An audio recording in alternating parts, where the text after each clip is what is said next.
अब देखिए global markets जो है वो ग्लोबल मार्केट हुआ है क्रैश। क्रैश मतलब एक अच्छा खासा कट देखने को मिल रहा है, नीचे में हजार हजार पॉइंट का कट देखने को मिल रहा है अभी। और डाउ जोन्स जो है वो अभी की हाल से, अभी जब मैं वीडियो क्रिएट कर रहा हूँ उस वक्त मार्केट में 500 पॉइंट का डाउ में भी एक डिप देखने को मिल रहा है। ठीक है, तो एक ब्लड बाथ ग्लोबली चल रहा है। अब चीजें क्या है, लोगों का मानना ये भी है, कुछ एक्सपर्ट्स का कहना है, जो लीडर्स है कंट्रीज के, ठीक है, उनका कुछ स्टेटमेंट्स आया है और उनका कहना यह है कि ये जो चीजें है ना वो और गहरी होती हुई देखने को मिल सकती है। देखो मैं कोई डराने की बात नहीं कर रहा, पर चीजें आपके सामने रखने की ट्राई करूंगा पूरी। ठीक है, अब चीजें क्या है, शॉर्ट में मैं आपको एक समझा दूं। सबसे पहले एक ऐलान जो है, आपको पता है क्या है, ट्रंप चाचा का जो भी एक ऐलान आया कि भैया जो टैरिफ है, टैरिफ लगाया जाएगा, ठीक है, जिसकी वजह से अब ग्लोबल मार्केट में एक आग लगना शुरू हुई है। ठीक है, तो अगर हम अभी ग्लोबल मार्केट देखें कि भाई ग्लोबल मार्केट में क्या चल रहा है, आप देखो डाउ जोन्स में यहां 530 पॉइंट की गिरावट है। ठीक है, यहां S&P 500 में भी अगर आप देखें आधे परसेंट की गिरावट यहां भी चल रही है। तो ओवरऑल ना अभी ग्लोबल मार्केट में नेगेटिव सेंटीमेंट है। दूसरी तरफ एशियन मार्केट आप देखो, एशियन मार्केट में आप देखो निकेई 225 के ऊपर आप देखो कितना कट है, 1000 पॉइंट का कट है, मतलब ऑलमोस्ट 3.25% के आसपास की गिरावट है। ताइवान का भी वेटेज जो इंडेक्स है उसमें भी 3.5% की गिरावट है। तो कहीं ना कहीं ये जो चीज है अब ग्लोबल ट्रिगर बन चुका है। अब आपको एक चीज बता दूं, देखो ट्रंप भाई साहब ने जब शपथ लिए है ना, तो तब से वो एग्रेसिव मूड में है और जो जो भी उन लोगों ने वादे किए थे अब उसको इंप्लीमेंट करने के ऊपर आ चुके हैं।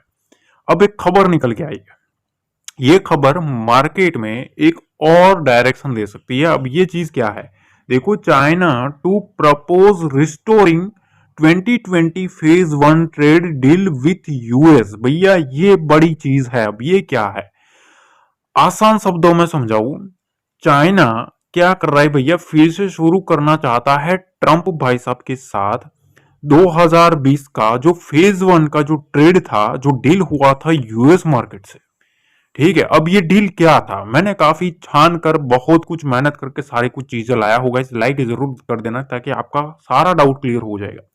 देखो चीन द्वारा 2020 के फेज वन में ट्रेड डील को बहाल करने का प्रस्ताव देने का मतलब यह है कि वह अमेरिका के साथ व्यापारिक संबंधों को उसी समझौते के तहत फिर से सक्रिय करना चाहता है जो जनवरी 2020 में हुआ था। मतलब 2020 में कोविड के टाइम पे वहां एक एग्रीमेंट हुआ था यूएस मार्केट के साथ और वहां कुछ चीजों की शर्तें रखी गई थी। अब ये डील क्या थी, इस डील में ऐसा था कि यह एक आंशिक व्यापार समझौता था जिससे अमेरिका और चीन के बीच चल रहे ट्रेड वॉर, व्यापार जो युद्ध चल रहा है ना, उसको कम करने के लिए बनाया गया था। ठीक है, अब इसमें क्या क्या चीजें थी, तो देखो अभी चीन फिर से ये शुरू करना चाहता है। अब ये क्या है, देखो अमेरिका से कृषि उत्पाद, ऊर्जा और विनिर्मित वस्तुओं को खरीद बढ़ाएगा, चाइना ये एग्रीमेंट करेगा। ठीक है, ऑलरेडी हुआ था 2020 में, फिर से वो रिस्टोर करना चाहता है कि भाई हमारे साथ ये कर लो। ठीक है, हम फिर से वही संधि के साथ व्यापार करेंगे आपके साथ। ठीक है, दूसरी चीज यह है कि बौद्धिक संपदा संरक्षण को मजबूत करेगा, जबरदस्ती टेक्नोलॉजी ट्रांसफर रोकने के लिए सुधार करेगा। ये तीन चीजों का करार हुआ था चाइना के साथ। अब अमेरिका को क्या करना है बदले में, चीन पर लगाए गए कुछ टैरिफ में छूट देना होगा और चीन को व्यापारिक प्रबंधों में कुछ राहत देना होगा। तो कहीं ना कहीं चाइना ये कहता था कि भैया हम कुछ शर्तें को पालन करेंगे, आपको उसको बदले में हमें टैक्स में रिलीफ देना है। ठीक है, अब चीज यह है कि भाई मार्केट में फिर से जो टैरिफ है ना, ठीक है, जो फिर से टैरिफ लगाने की जो चीजें चल रही है, तो चीन को फिर से ये लागू करने का प्रस्ताव करना पड़ा है। अब दूसरी तरफ चलो ये तो ग्लोबली है, पर हमारे सामने ना एक और सवाल भी है, ये चीज ध्यान रखना, रुपया जो है वो रिकॉर्ड निचले स्तर पे है। देखो मैं आपको एक चीज बताऊं, आप अगर अदर कंट्रीज के साथ अगर हमारे इंडियन मार्केट को कंपेयर करके चलेंगे, ठीक है, तो उनके सामने ये एक इश्यू नहीं है। सभी देश की करेंसी नीचे नहीं चल रही रिकॉर्ड लो के ऊपर। ये चीज एक आप दिमाग से दिल के ऊपर हाथ रख के समझो, नहीं बात सही है। ठीक है, पॉलिटिकल एंगल से अगर आप समझोगे तो आपका व्यू चेंज हो जाएगा, पर जो रियलिटी है वो अलग ही है। मैं हर बार बोलता हूं, जब मार्केट 15 दिन पहले जब उठक पटक कर रहा था, 600 पॉइंट ऊपर था, तब भी मैंने वही चीज बताई थी, और अभी बजट के बाद आप देख सकते हो क्या चीज हुई है। ठीक है, तो रियलिटी जो होती है ना वो हमेशा थोड़ी कड़वी रहती है, पर जब आ जाती है ना तब आपको पता चल जाता है। ठीक है, तो हमारे सामने ना हमारी कंट्री के लिए ये भी एक और इश्यू खड़ा है। दूसरी तरफ सवाल यही है कि भैया एफआई जो है वो कब आएंगे, अब आएगी कि नहीं वो भी एक बड़ा सवाल है। क्यों? क्योंकि देखो अभी सारा जो फंड है ना वो डायरेक्ट जा रहा है भैया यूएस मार्केट में। क्यों? क्योंकि वहां उनको जो गवर्नमेंट की तरफ से जो फायदा मिलेगा, ठीक है, जो अनाउंसमेंट आ रही है, तो उसमें उनको कहीं ना कहीं अच्छा खासा रिटर्न मिल जाएगा compare to Indian market and other markets. ठीक है, तो आप पूछोगे भैया क्या ऐसा थोड़ी ना चलता है, फिर आएंगे तो फिर निफ्टी जो है उतने भाव पे मिल जाएगी। ठीक है, 25,000 हो जाएगा, 30,000, 35,000 हो जाएगा। पर भाई उससे पहले पहले तो ये लोग अच्छा खासा मुनाफा रिटर्न ले लेंगे। ये चीज देखो, जो सिचुएशन अभी चल रही है उसके हिसाब से वो लोग चल रहे हैं। ठीक है, तो ये एक मेजर चीज रहती है। दूसरी तरफ एक और खबर आई है 4:30 बजे। यूरोपियन लीडर्स जो है ना, उन्होंने एक वार्निंग साइन की है, वार्न किया है कि ये जो ट्रेड वॉर चल रहा है ना, ठीक है, वो और दर्द दे सकता है। ये चीज ध्यान रखना। अब ये जो वार्निंग आई है ना, ये बहुत ही बड़ी चीज है। अब इनका कहना क्या है कि देखो, व्यापार युद्ध का मतलब अमेरिका और यूरोप के बीच व्यापारिक टकराव से है। यह तब होता है जब दोनों पक्ष में एक दूसरे के उत्पादों के ऊपर भारी शुल्क लगाएगा। अब देखो इसमें क्या है, इन्होंने तीन चीजें बताई है। इन्होंने ये बताया कि यदि अमेरिका यूरोपियन बीच, देखो, यदि अमेरिका यूरोप के बीच व्यापारिक तनाव को बढ़ाता है तो यूरोपियन कंपनी भी अमेरिकी बाजार में नुकसान होगा। जाहिर सी बात है भाई, वहां वो धंधा करने जाएंगे, उनको ऊपर टैरिफ लगेगा तो नुकसान होने के चांसेस ज्यादा है। उच्च टैरिफ से उपभोक्ताओं के लिए वस्तु महंगी होगी, तो उनके रिजल्ट में उसका इफेक्ट पड़ेगा। दूसरी तरफ उनकी अर्थव्यवस्था पहले से ही मंदी की और ऊंची महंगाई जैसी चुनौतियों का सामना कर रही है। ये बड़ी चीज है। ऑलरेडी बाकी की कंट्रीज जो है उसमें वैल्यूएशन हाई चल रहा है। ठीक है, इन्फ्लेशन काफी तेजी से चल रहा है। ठीक है, उसको अभी कंट्रोल नहीं हुआ रहा। ऊपर से अगर मार्केट में टैक्स अगर कंट्रीज के ऊपर लग जाता है तो एक बड़ा झटका लिखता है। तो यूरोपियन ने सिंपल चीज बता दिया था कि भाई यदि अमेरिका यूरोपियन वस्तु के ऊपर प्रतिबंध लगाता है ना, तो यूरोप भी जवाबी कार्यवाही कर सकता है, और जिसकी वजह से व्यापार युद्ध गंभीर हो सकता है। तो अभी जो भी चीजें हैं वो काफी ग्लोबली चली गई है। ठीक है, और वो स्पेशली जब से ये जो चीज हुई है, ठीक है, उसके बाद से जिस तरीके से ट्रम्प भाई साहब का जो अनाउंसमेंट आया है टैरिफ के ऊपर, उसके बाद से ये हुआ है। देखो गाइज, मेहनत लगती है, सारी चीजों को छान चुन के अपडेटेड रहना होता है, और अपडेटेड रहने के बाद आपको हर एक खबर से अवगत कराया जाता है। तो मेहनत लगती है गाइज, लाइक जरूर कर देना। ठीक है, अब सीधा चलते हैं चार्ट पे और कुछ चीजें डिस्कस करते हैं कि भैया हम क्या करें, हमारे इंडियन मार्केट्स में क्या डायरेक्शन ले रह सकता है। ठीक है, यहाँ से क्या क्या पॉसिबिलिटीज देखने को मिल सकती है, वो सारा कुछ डिस्कस करने वाला है। देखो, सबसे पहली जो चीज है ना, ये चीज आपको सबसे पहले समझना है। ये चीज खेल चल क्या रहा है, देखो डेली टाइम फ्रेम रखा है, बस एक ही चीज को आप नोटिस कर लो। ठीक है, आपका सारा जो चीज है ना उसका डायरेक्शन आपको पता चल जाएगा। देखो, मार्केट में ये ट्रेंड लाइन ऑलरेडी मैंने डिस्कस करी हुई है। डेली टाइम फ्रेम के ऊपर बार बार मार्केट इस ट्रेंड लाइन के ऊपर आ रहा है और उसको फेस कर रहा है। अब उसको हम छोटे टाइम फ्रेम के ऊपर लेंगे। ठीक है, अगर 3 घंटे के टाइम फ्रेम के ऊपर लेंगे तो आपको थोड़ा क्लियरिटी आएगा कि भैया खेल चल क्या रहा है। देखो, ये जो चीज है ना, यहाँ आप देखो मार्केट बार बार रेजिस्टेंस फेस कर रहा था, पर अब मार्केट आया है उसको रिटेस्ट करना है। अब रिटेस्ट मतलब यहां से ब्रेकआउट तो किया, ब्रेकआउट के बाद मार्केट ट्रेंड लाइन को रिटेस्ट करने आया है। अब रिटेस्ट करने के बाद या तो उसको नीचे जाना है। ठीक है, तो नीचे जाने के लिए भी हमारे पास एक लेवल है 23,000 का। ठीक है, ये एक इंपॉर्टेंट लेवल है। मैंने टेलीग्राम पे ऑलरेडी बजट के दिन भी शेयर किया हुआ है कि ट्रेंड चेंजर लेवल कौन सा है। ठीक है, सारा कुछ चीजों को मैंने पर्टिकुलर एक एनालिसिस के साथ शेयर किया, वहां बिल्कुल जुड़ जाना। अब मार्केट में अब ट्रेंड को भी अगर काटना है, ठीक है, फिर से रिटेस्ट करके यहां से उड़ना है, तो ये जो हाई बना है ना, ये हाई बजट का, इस हाई को काटना पड़ेगा तभी कुछ बात बनेगी। तो जब तक मार्केट ये जो स्विंग है, स्पेशली बजट वाला जो स्विंग है ना, उस स्विंग को नहीं काटता है ना, थोड़ा कॉशियसली काम करो, क्योंकि अभी ग्लोबली भी कुछ ना कुछ चल रहा है। ठीक है, ग्लोबली आपके सामने ही है क्या खेल है, मैंने ऑलरेडी आपको सारा कुछ समझाया है।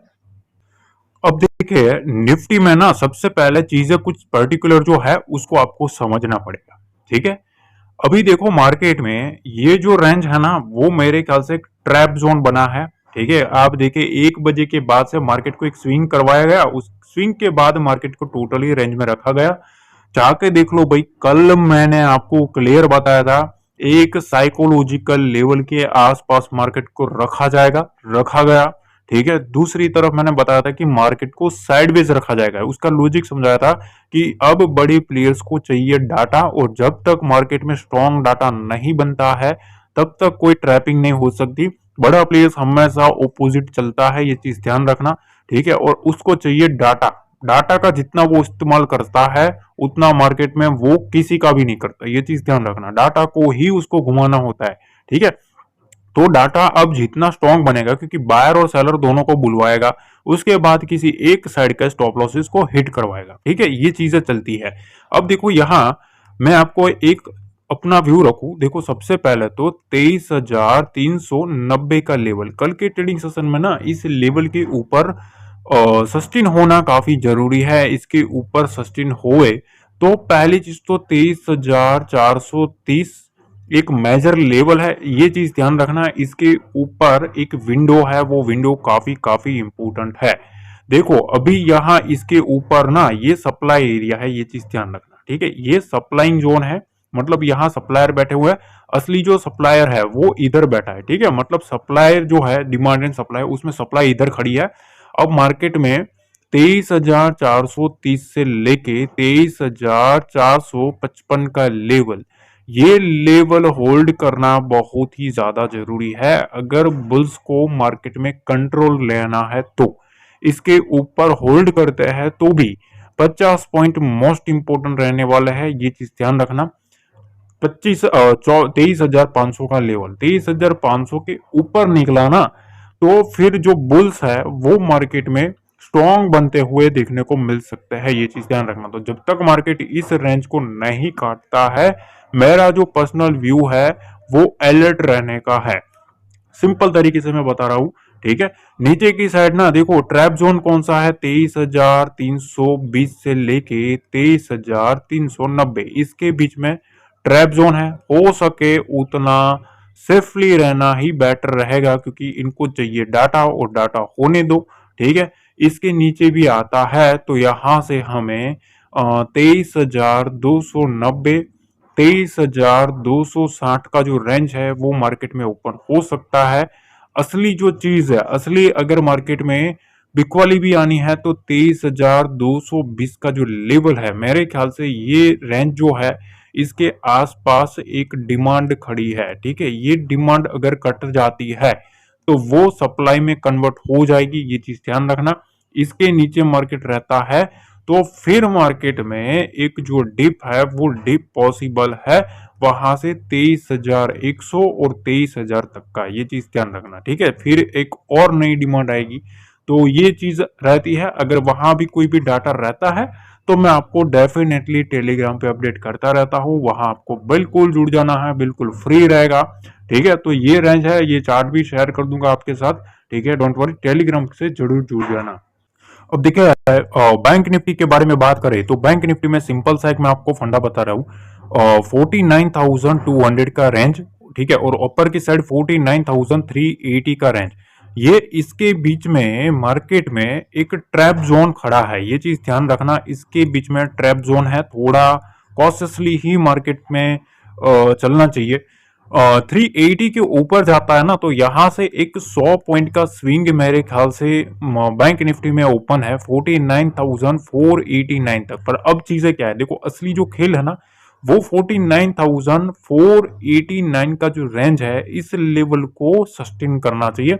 असली जो मोमेंटम है बुल्स का, ठीक है, वो मेरा जो व्यू है वो मैं आपके साथ शेयर कर रहा हूँ। देखो बुल साइड का जो व्यू है कि भाई अगली जो बुल्स एक्टिविटी जो स्ट्रांग हो सकती है वो इस रेंज के ऊपर मेरे ख्याल से रह सकती है। तब तक थोड़ा वही सिनेरियो है, कॉशियसली चलना चाहिए, इसके ऊपर रहता है तभी कुछ मोमेंटम देखने को मिलेगा। ठीक है, दूसरी तरफ नीचे की साइड में आपको एक चीज बता देता हूं, उस चीज के ऊपर ध्यान रखना है। देखो मार्केट में अभी हो क्या रहा है, अगर मार्केट यहां से कहीं से भी, ये चीज ध्यान रखना, अगर यहां कहीं से भी मार्केट नीचे आ रहा है, ठीक है, नीचे मतलब 49,030 के आसपास, काफी इंपॉर्टेंट चीज है, ध्यान से समझ लेना, 49,030 और 48,980 ये रेंज के आसपास कहीं भी आ रहा है तो बुल्स जो है वो पूरी ट्राई करेंगी मार्केट को उठाने की, ये चीज ध्यान रखना। ठीक है, तो इस रेंज के नीचे छोटा मोटा वीकनेस है मेरे ख्याल से। ठीक है, यहाँ थोड़ा बिकवाली का जो सीनरियो है वो स्टार्ट होगा, पर अभी भी यहाँ भी थोड़ा अवॉइड करें तभी अच्छा रहेगा। 49,100 के नीचे आपको वहां से 49,030 का लेवल ओपन हो सकता है। ठीक है, और फिर उसके बाद यहां से बुल्स पूरी ट्राई कर सकते हैं भैया होल्ड करने की। अगर वो नाकाम रहता है तो यहां से सप्लाई आना शुरू हो सकता है। 49,980 के नीचे मार्केट रहता है तो वहां से 48,900 का जो लेवल है वो मार्केट में ओपन हो सकता है। स्ट्रॉन्ग जो बियर है, बियर्स आप पूछोगे भैया बिग वाली स्ट्रॉन्ग कहां से पॉसिबल है, तो मेरा ऐसा मानना है कि 48,900 ये रेंज जो है ना, ये लेवल, इसके ऊपर थोड़ा अलर्ट रहना चाहिए, क्योंकि यहां से मार्केट में सप्लाई जो है वो स्ट्रांग हो सकती है, मार्केट में बिक वाली जो है वो स्ट्रांग आ सकती है। यहाँ मतलब जो मोमेंटम है वो इस तरीके का देखने को मिलेगा, छोटा मोमेंटम नहीं, कैंडल बड़ा बड़ा होता हुआ देखने को मिल सकता है। ठीक है, इस तक का एक सीनेरियो है, इसके नीचे रहा है तभी कुछ मोमेंटम बनेगा। अपर साइड में मैंने आपको रेंज बता दी है, उस रेंज में आपको थोड़ा कॉशियसली चलना चाहिए। अब देखिए सेंसेक्स में सबसे पहली जो चीज है, ठीक है, इसको आपको थोड़ा डीपली समझना पड़ेगा कि अब क्या सिनेरियो बन रहा है सेंसेक्स में। देखो यहाँ चीजें साफ है, मार्केट में ये एक सपोर्ट लाइन है ना, इस सपोर्ट लाइन के ऊपर हमें नजर रखनी पड़ेगी, और अपर साइड में ये जो ट्रेंड लाइन है, इस ट्रेंड लाइन के ऊपर नजर रखनी पड़ेगी। मार्केट इसमें जिगजैग मूव करता हुआ आपको देखने को मिल रहा है। अभी इस रेंज को ब्रेक करना काफी इंपॉर्टेंट है। अब लेवल्स को थोड़ा समझ लो भाई, क्या चीज है असली जो मोमेंटम है ना भाई। देखो मैं आपको एक सिंपल तरीके वन लाइनर आंसर बताऊं, बुल्स को अगर स्ट्रॉन्ग होना है ना तो 77,410 को होल्ड करना पड़ेगा। इस रेंज को होल्ड करता है, इसको ब्रेकआउट करता है, तभी जो बुल्स है, ठीक है, वो मार्केट में स्ट्रॉन्ग होते हुए देखने को मिल सकते हैं। तब तक थोड़ा मार्केट में बुल्स जो है वो मेरे ख्याल से अलर्ट ही रहे तो ही अच्छा रहेगा। कल के ट्रेडिंग सेशन में ये एक इंपॉर्टेंट रेंज है, इस रेंज को होल्ड करना काफी जरूरी है बुल्स के लिए। 77,265 इसके ऊपर है उतना बुल्स के लिए अच्छा। उसके बाद यहाँ से ये ट्रेंड लाइन है उसको काटना पड़ेगा, उसके बाद ये रेंज है इस लेवल को काटना पड़ेगा, तभी कुछ बात बनेगी। इस लेवल को ऊपर काटता है तो बुल्स जो है वो स्ट्रॉन्ग होते हुए देखने को मिल सकते हैं, अपसाइड का मूव जो है वो पॉसिबल है। ठीक है, यहाँ नीचे की साइड ना, यहाँ थोड़ा कॉशियसली काम करो, इसके बीच में थोड़ा ट्रैप है। ठीक है, 77,126 77,000 इसके बीच में थोड़ा ट्रैप जोन है। देखो 77,000 के नीचे मार्केट रहता है, इस रेंज के नीचे रहता है ना, तो बियर्स का एक पहला साइन मिलेगा, ये चीज ध्यान रखना। इस लेवल के नीचे जितना मार्केट रहे उतना बियर के कंट्रोल में जाता हुआ देखने को मिल सकता है। अगर आज आज के दिन भी आपने देखा होगा, मार्केट ऑलमोस्ट इसी रेंज के आसपास से एक अच्छा खासा लिक्विडिटी आया है। ठीक है, तो ये जो लिक्विडिटी आया है उसमें काफी टाइम होल्ड किया और ट्राई भी किया लिक्विडिटी को ग्रैब करने का, पर फिर भी यहाँ लिक्विडिटी ने होल्ड किया है। तो इस रेंज को होल्ड करना काफी जरूरी है, 77,000 के लेवल को। इस लेवल के नीचे मार्केट आता है तो पहला एक साइन मिलेगा बियर एक्टिविटी का। एक चीज ध्यान रखना, यहाँ एक इंपॉर्टेंट सपोर्ट लेवल निकल के आ रहा है 76,859, इसके नीचे आपको 76,750 का लेवल जो है वो ओपन हो सकता है, और 76,750 को अगर काट देता है तो भैया बियर्स जो है वो मार्केट में स्ट्रॉन्ग होते हुए देखने को मिल सकते हैं। काफी क्लियर तरीके से बता रहा हूँ। ठीक है, बाकी जो कुछ भी अपडेट रहता है मैं आपको टेलीग्राम पे अपडेट कर देता हूँ, तो टेलीग्राम को बिल्कुल ज्वाइन कर लेना, क्योंकि वो बिल्कुल फ्री रहता है, ये चीज ध्यान रखना, बिल्कुल फ्री है, कोई भी चार्ज नहीं है।